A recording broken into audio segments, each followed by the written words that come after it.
পশু পাখি খাই, আমরা মানুষ জাতিও খাই। পশু পাখি সন্তান জন্ম দেয়, আমরা মানুষ জাতি আমরাও সন্তানের জন্ম দিই। পশু পাখিরা সকালবেলা হলে খাবারের অন্বেষণে বার হয়, আমরা মনুষ্য কুলে জন্ম নিয়ে আমরাও রোজগারের জন্য সংসারে সকালে বার হই। আমাদেরও দুটো চোখ আছে, পশু পাখিদেরও দুটো চোখ আছে। আমাদের দুটো পা দিয়েছে, পশুদের বাবা আরো এক্সট্রা দুটো জুড়েছে, চারটে করেছে। পাখিদের দুটো ডানা দিয়েছে, ওদের দুটো কান দিয়েছে, চোখ দিয়েছে, বদন দিয়েছে। তাহলে ওদের সঙ্গে তো আমাদের হুবহু মিল আছে। কই ওদের জন্মটাকে দুর্লভ বললো না, আমাদের জন্মটাকে দুর্লভ বলছে কেন? ওদের নয়না দিয়েছে বটে, আমার গোবিন্দকে দেখাবার জন্য দুটো করণ দিয়েছে বটে, এই হরি কথা কৃষ্ণ কথা শুনবার জন্য। কিন্তু বদনে দিয়েছে বটে শুধুমাত্র সেবা করিবার জন্য। আরে পশুরা রবি ডাকবার জন্য, কিন্তু ওরাও বদন পেয়েছে, আমরাও বদন পেয়েছি। কিন্তু ওরা বদন পেয়ে মা বলতে চায়, কিন্তু বলতে পারে না। হরি বলার মতো ভাষা তারা পাইনি, আর আমরা মনুষ্য কুলে জন্ম নিয়ে আমরা হরি বলবার মতো ভাষা পেয়েছি। কিন্তু এই সংসারের ঘানিতে পাক খেতে খেতে কেউ যদি সারা জীবন দিল্লি বম্বে কাটায়, কেউ যদি সোনার পালঙ্কে ঘুমায়, কেউ যদি টাকার বিছানায়ও ঘুমায়, তবু মনে রাখতে হবে মা শেষের দিনে এরা তোমার আপন কেউ নয়। যারা গীতা ভাগবত জ্ঞানী এখানে বসেছেন মা, যারা একটু পাঠ করেন বা শোনেন, যা যা কিছু জগতে দেখছো সব অনিত্য। যেটা আজকে তোমার আছে সেটা কালকের অন্য কারোর হয়ে যাবে, চিরস্থায়ী তুমি ধরে রাখতে পারবে না। তাহলে যে সম্পদ আমার চিরস্থায়ী নয়, তাহলে সেই সম্পদের জন্য বাবা সকাল থেকে আর রাত্রিতে ঘুমাতে যাওয়া পর্যন্ত ছেলে আমার, মেয়ে আমার, জায়গায় আমার, জমি আমার, বিষয় আমার, বৈভব আমার, সব আমার আমার আমার। কিন্তু মনে রেখো ভাই, বাঁশি যদি বেজে যায় পড়ে থাকবে সরকারি খামার, এলে একা তুমি যাবে একা। যেদিন এসেছিলে মা এই সংসার তোমার পরনে একটা সুতো দেয়নি, আর যেদিন তুমি সংসার ছেড়ে চলে যাবে এই সংসার তোমার পরনে একটাও সুতো দেবে না। তাহলে কাদের জন্য তুমি আঁকড়ে বসে আছো? কৃষ্ণ ভজিবার তরে সংসারে আয়ো না, মিছে মায়ায় বদ্ধ হয়ে বিভীষ সম হইল। কিসের জন্য আঁকড়ে বসে আছো সব আমার আমার করে? শুধু মনে রেখো মা একটা কথা চরণ ধরে বলে যায়, 84 লক্ষ জনই আমাদের জন্ম, 80 লক্ষ জন্ম আমাদের হয়ে গেছে। আমরা যারা যারা দাঁড়িয়ে আছে বসে আছে, আমি কীর্তনিয়া সম্প্রদায়, 80 লক্ষ জন্ম আমরা পার করে এসেছি বাবা। পোকামাকড় হলাম, কীট পতঙ্গ হলাম, গাছপালা হলাম, নদ নদী হলাম, কত কিছু হলাম। কিন্তু এই 4 লক্ষ বারটাই হচ্ছে দুর্লভ জন্ম। ভালো করে অনুভব করবেন মা, যে জায়গাটা বসেছেন বড় উত্তম জায়গা, এই জায়গাতে থেকেও ওই জায়গাটার দাম বেশি। নববিধা ভক্তিতে বাবা আগে শ্রবণ, হ্যাঁ পরীক্ষিত মহারাজের জায়গায় বসেছে, আগে কীর্তনিয়াদের জায়গা নয়, আগে আপনাদের জায়গা। তাহলে ওই জায়গাতে বসে হৃদয়ঙ্গ করতে হবে মা। যতক্ষণ বসবেন আন ভাবনা আন চিন্তা বন্ধ, সংসারের মায়া মোহ সব ত্যাগ। এখানে একটাই আমাদের পরিচয়, নারী পুরুষেরও ভেদাভেদ নয়, একটাই পরিচয় আমাদের, আমরা কৃষ্ণ চরণের দাস। হরি বল হরি বল হরি বল। এই পরিচয়টা নিয়েই যদি কীর্তন শোনেন তাহলে বাবা আমার মনে হয়, আমার বিচারে মনে হয় তার অবশ্যই বাবা গোবিন্দ চরণ প্রাপ্তি হবে। সমস্ত মায়া মোহ ত্যাগ করে একেবারে কীর্তনে একেবারে দেহ মন প্রাণ দিতে হবে, তাহলেই কৃপা হবে। কিন্তু বাবা হচ্ছে না কেন? শোনা ঠিক হয় না আর গাওয়াটাও ঠিক হয় না, তাই তো কৃপা হয় না। কিন্তু মা এই জন্মটাকে বলছে দুর্লভ জন্ম। কেন? লক্ষ জনম এর আগে তো পার করে এসেছি, কই সেগুলোকে দুর্লভ বলছে না, মানুষ জাতিটাকে দুর্লভ বলছে কেন? আমরা হেলায় জনম, আমরা হেলায় জনম হারাইলা। আমরা এমন কোন কর্ম করব না বাবা যেন আমাদের পিছনে আবার 80 লক্ষ জনিতে যেতে হয়। শুধু একটা কথা মনে রেখো মা, আমরা যেমন ক্লাসে 1 2 3 4 5 ক্লাসে উপরে উঠে নিচে কিন্তু নামি না, তাহলে মনুষ্য জীবনে এসে হতেও তো পারে হয়তো এই জন্মটা শেষ, এই জন্মে হয়তো বাবা আমরা গৌর গোবিন্দ চরণ প্রাপ্তি পেয়ে যাব, হতেও তো পারে। তাহলে এমন কর্ম করব যেন আমরা আগিয়ে যাই মা, কেউ যেন পিছনে পড়ে না যায়। শুধু একটাই কথা মনে রেখো, শিশুকালে কৃষ্ণ ভজে কৃষ্ণ পাবার আসে, কৃষ্ণ পাওয়ার আসে, ওগো যৌবনেতে কৃষ্ণ ভজে আসে বা না আসে, আসে বা না আসে, ওগো বৃদ্ধকালে কৃষ্ণ ভজে জমে রহ তর আসে।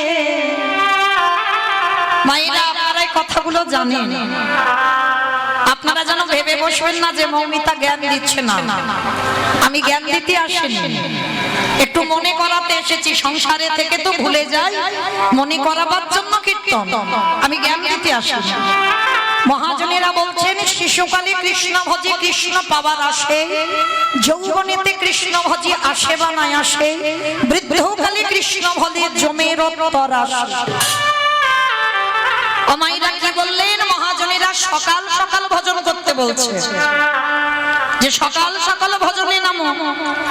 একদিকে বলছে সকালে ভজন করো, আবার একদিকে বলছে মা কুড়ি ফুল গোবিন্দ সেবা লাগে না। ভালো করে বুঝবেন, এটা দেহ তত্ত্ব। কুড়ি ফুল মানেই তো বাল্যকাল, কি মা? কুড়ি ফুল মানে বাল্যকাল।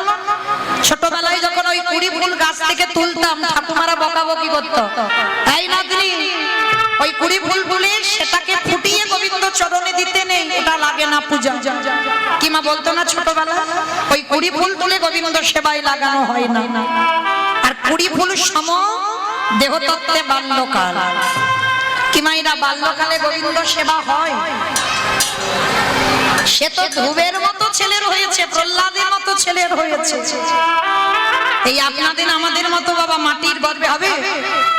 বাবা হলো বীজ, মা হলো ক্ষেত্র বা মাটি। বীজ বপন করা হলো, এই মাটি যদি নোনা লেগে যায় বাবা, মাটির ফসল ভালো হবে না। কে গো মাইরা, কোন মাটির কথা বলছি গো? আপনাদের এই মুর্শিদাবাদ এলাকার মাটি লালগোলা মা মাটি, বেশ মা মাটি। আমি মা মাটির কথা বললাম। এখনকার দিনে বাবা এই মাটিগুলো ভালো নয়, কেন জানো? একটা নেতাজির মতো ছেলের জন্ম হয় না, একটা বিবেকানন্দের মতো ছেলের জন্ম হয় না, একটা রবীন্দ্রনাথের মতো ছেলের জন্ম হয় না, একটা বিদ্যাসাগরের মতো ছেলের জন্ম হয় না, একটা ক্ষুদিরামের মতো ছেলের মা হতে পারছি না। কেন পাচ্ছি না? যে আমাদের মাটিগুলো ভালো না। এই মাটিতে যদি আগাছা কুগাছা ছেয়ে যায়, তাহলে মাটির ফসল কি ভালো হবে বলে মনে হয়? তাহলে কি বুঝলাম? সেই ধ্রুব প্রহ্লাদ এরা বাবা ছোটবেলায় 5 বছরে গোবিন্দ সেবায় লেগেছে, আর আমাদের ফসলগুলো 5 বছরের সেবায় লাগবে না। তাহলে কুড়ি ফুল লাগলো না, আর বাসি ফুল তো লাগবেই না বাবা, ওটা আমরা সবাই জানি।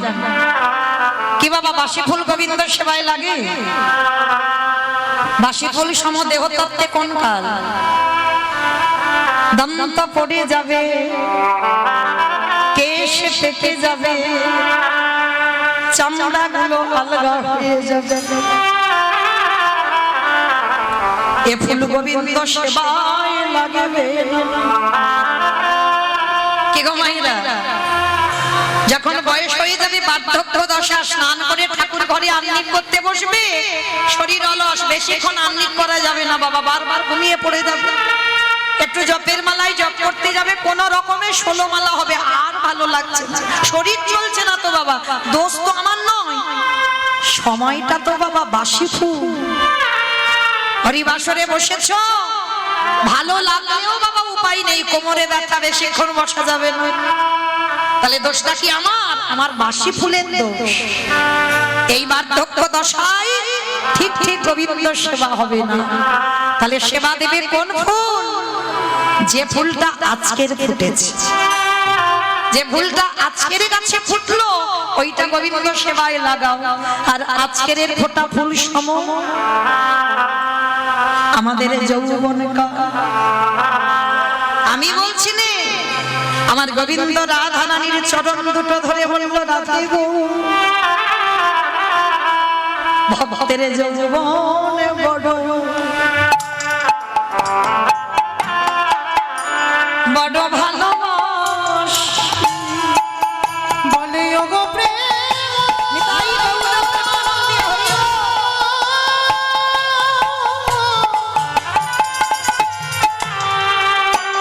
বলে ওগো প্রেম প্রেমময়ী রাধে ভক্তের যৌবন বড় আমি ভালো ভালোবাসি। বাবা ঠাকুর কোন যৌবনের কথা বললো? আমার কোন যৌবন গো? যেদিন দুটো হাত গোবিন্দের পূজায় লাগাতে পারবে, যেদিন দুটো চরণ গোবিন্দ স্থানে যেতে পারবে, যেদিন তুমি নয়ন ভরে গোবিন্দ মূর্তি দেখতে পাবে, যেদিন তুমি করুণা বলে কৃষ্ণ নাম শুনতে পাবে, যেদিন বদন ভরে কৃষ্ণ নাম গাইতে পারবে, যেদিন তোমার দেহের দশ ইন্দ্রিয় গোবিন্দ সেবায় লাগাতে পারবে, সেই সময় কালটাকে গোবিন্দ বললেন ভক্তের যৌবন। যার জন্য বাবা, যারা আমরা মাথুর লীলা শুনেছি, রাধা রানীর দশমী দশা, গোবিন্দ মথুরায় চলে গেল, রাধা রানী কেঁদে কেঁদে ললিতার কণ্ঠ ধরে বলল, সজনী রে আমার বধূ ব্রজ ছেড়ে মথুরায় চলে গেল, যদি কোনোদিন সৌভাগ্য ক্রমে আমার বধূ ব্রজে ফিরে আসে, বল বল ললিতা আমি কি দিয়ে গোবিন্দে গোবিন্দের সেবা দেব। তাহলে চলেন মায়েরা, কীর্তনের প্রারম্ভে আমরা সবাই যাব শ্রীধাম নদিয়া নবদ্বীপ ধাম। ও যে যাই গাই না কেন বাবা, আমার নদিয়াতে যেতে হবে। নদিয়াতে না গেলে কীর্তন হবে না। কেন? আগে তোমার দুটো ছেলেকে ডাকতে হবে বাবা। এক হলো আমার নিতাই চাঁদ, এক হলো আমার গৌর চাঁদ। তবে আমার বলা ভুল হবে মা, আমাদের, তাই না? তাহলে চলেন আগে আমাদের দুটো ছেলেকে ডাকবো, তারপরে বৃন্দাবনের কীর্তন। কেমন? আগে আমার নবদ্বীপে যেতে হবে। কি মাইরা সবাই যাবেন তো? সবাই যাবে?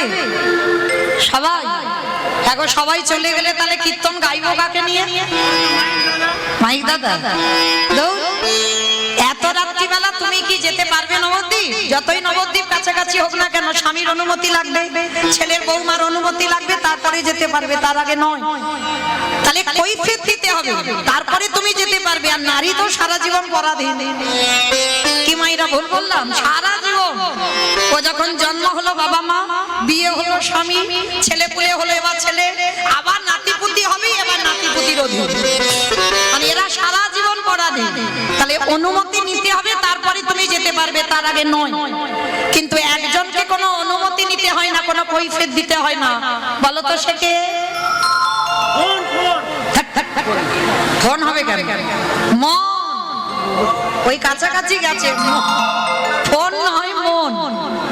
শুনেছো ভুল। অমাইরা মন স্বাধীন, তাই না? মনকে কোনো কৈফিয়ত দিতে হয়।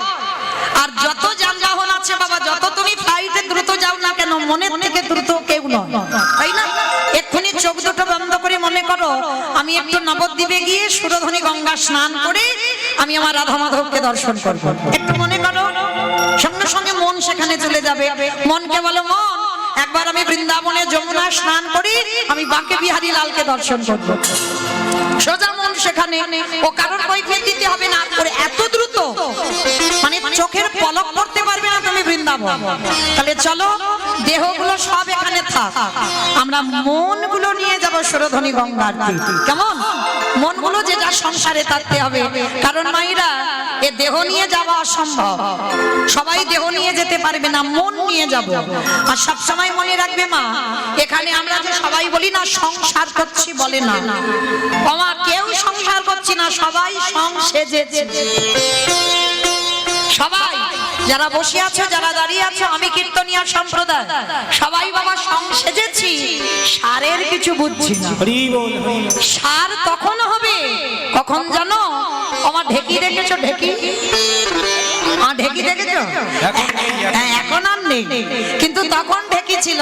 সেই যে পৌষ মাসে পিঠে হবে না, এক সপ্তাহ আগে থেকে মা চাল কুটাতো আর রোদে দিয়ে শুকনো করে করে রেখে দিত, আর পৌষ সংক্রান্তিতে পিঠে হতো। আর এখন যদি বাবা বলো যে রোজ রোজ পিঠে করে খাওয়া যায়, ওই যে মিক্সচার মেশিন, কিন্তু তখন যদি রোজ মনে করো কত শিল নোড়াতে পারবে।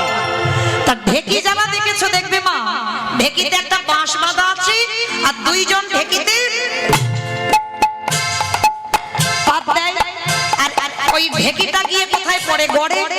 আর একজন দেখবে ওই ঢেকির গড়ের কাছে বসে একবার একবার করে চাল হোক ধান হোক ঘুরি ঘুরি দেয়, কি মানে তো?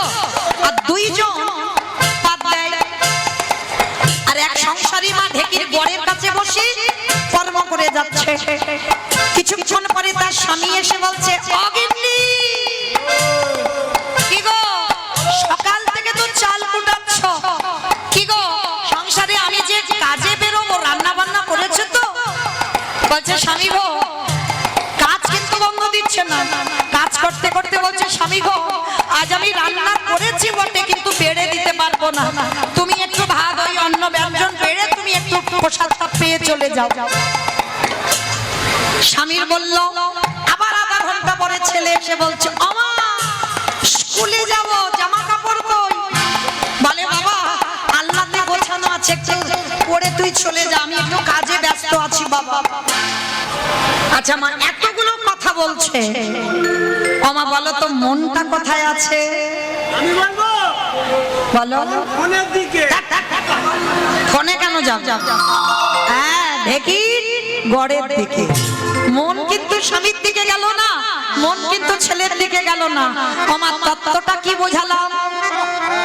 ঢেকির গড় সমান গোবিন্দ চরণ, সংসারে তারাই করে।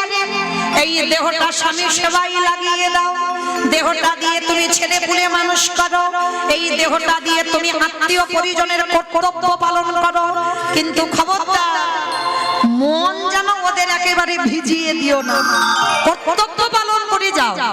এসেছি যখন বাবা কৃষ্ণ ভজনের জন্য, তাহলে কর্তব্য করব সংসারে, কিন্তু মন যেন তাদের ভিজে না যায়।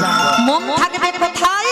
ঢেকির গড় সমান গোবিন্দ চরণে, আর ওই গোবিন্দ চরণে মন দিয়ে দেহটা সংসারে রেখে যদি তুমি সংসার করতে পারো, তাহলে অচিরে কৃষ্ণ প্রাপ্তি হবে।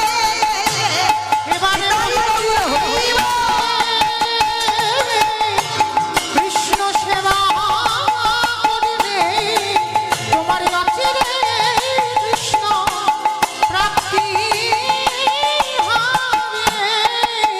আজকে তাহলে মায়েরা আজকে থেকে কেউ যেন বলো না যে আমি সংসারী, বলে না সার সেই বলবে যে গোবিন্দ চরণ দুটো সার করেছে।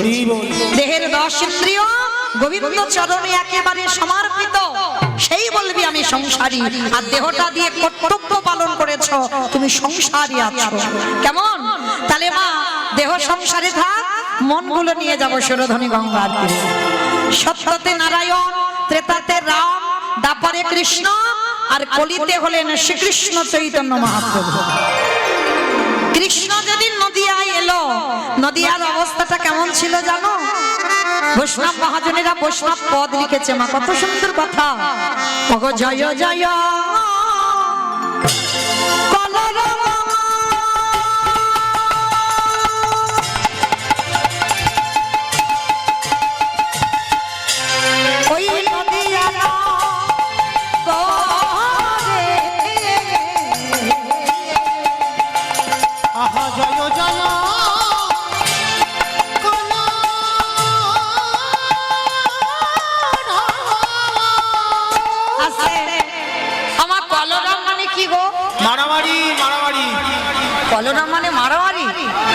চিৎকার, বেশ।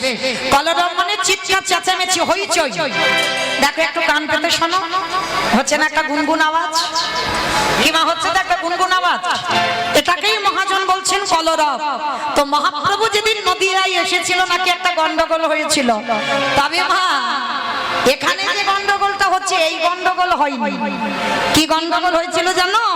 মাত্র তিনটে ধ্বনি, শঙ্খধ্বনি, উলুধ্বনি, আর যাদের যাদের হাত এসেছে, যাদের হাত বাড়িতে রেখে এসেছে বলবো না, যাদের হাত এসেছে, কিংবা হাত আছে তো সবার, ওই একবার দেখিয়ে দাও। নিতাই বাবুরা প্রমাণ। হরি বল, হরি বল, হরি বল। বাহ, তার মানে সবার হাত আছে। ওই এবার একটু উলুধ্বনিটা দাও দেখি একবার। ওগো জয় জয় জয়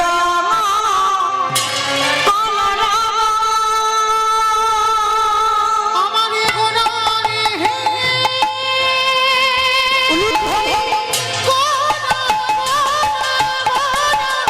গোনারে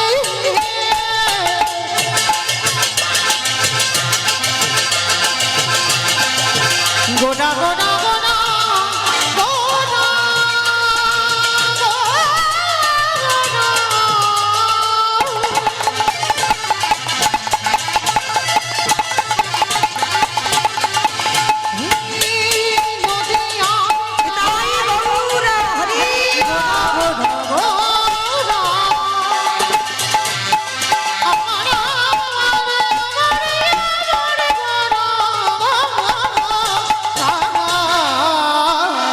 জয় জয়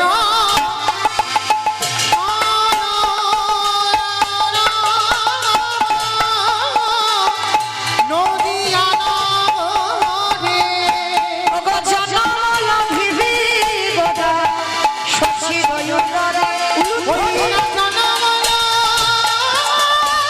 ভিবে গোধা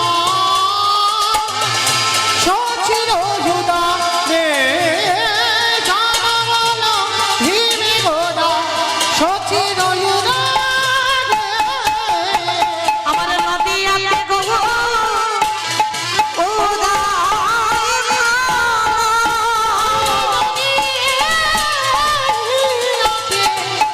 গৌরী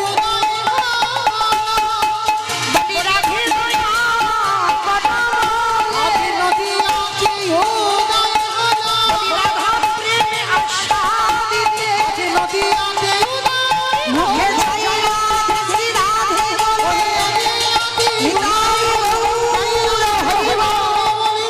নদিয়াতে উদয় হলো নদিয়াতে উদয় হলো এবার জনমল ভীমে গোধা সচির রে নিতাই ভোজ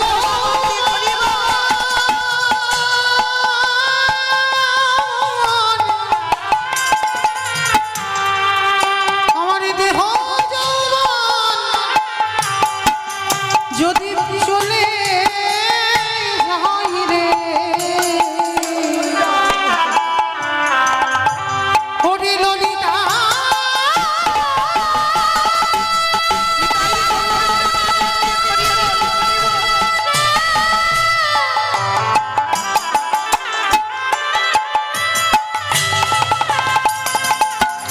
ওরে মরম সখী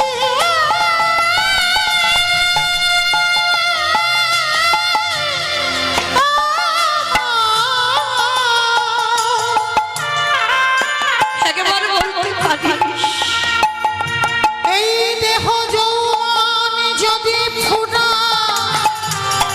ফুরা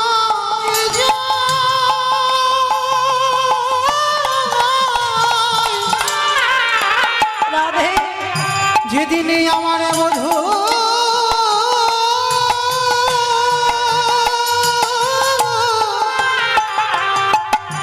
এই ব্রজে ফিরে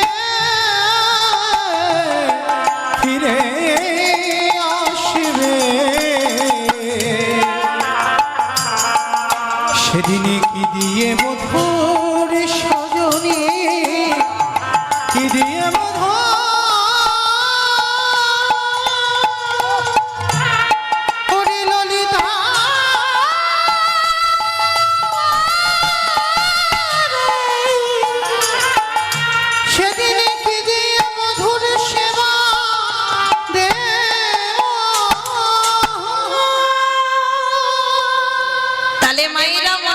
হবে আমার ভগবান একটু ভালোবাসার কাঙাল। ভক্তের কাছে তো বলেনি আমার শ্বেত পাথরের মন্দির গড়ে দাও, ভক্তকে বলেনি রজনীগন্ধার মালা দিয়ে সাজাও, ভক্তকে বলেনি আমাকে দামি দামি ফল মিষ্টি খেতে দাও। তবে লোভ নেই বলা ভুল আছে, আমার ভগবানের আছে। কিসের লোভ জানো ভগবানের?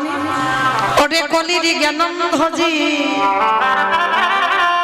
সারাদিনে চলে যা, সারাদিনের মধ্যে একবার আমার চরণে বসে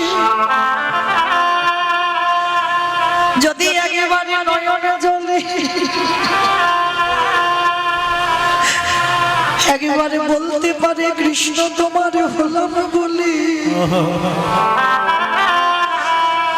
সারাদিন সংসারে থেকে ডাকবার সময় পাই না, আজ তোমার চরণ তলে বসে আমার দেহ মন প্রাণে জীবন যৌবন আমার যা কিছু আছে প্রভু আমি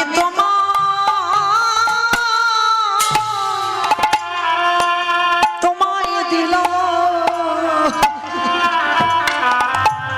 দয়ালে আমার বলতে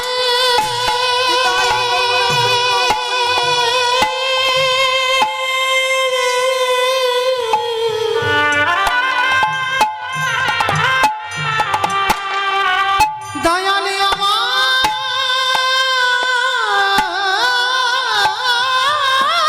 বলতে আমি যে কিছু রাখি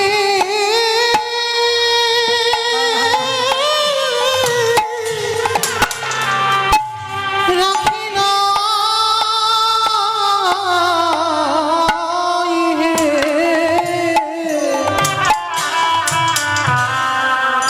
দয়ালে হে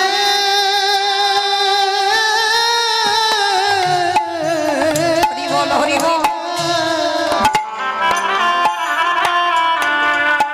আমার যা কিছু আছে আমি তোমায় দিলাম। আস্তে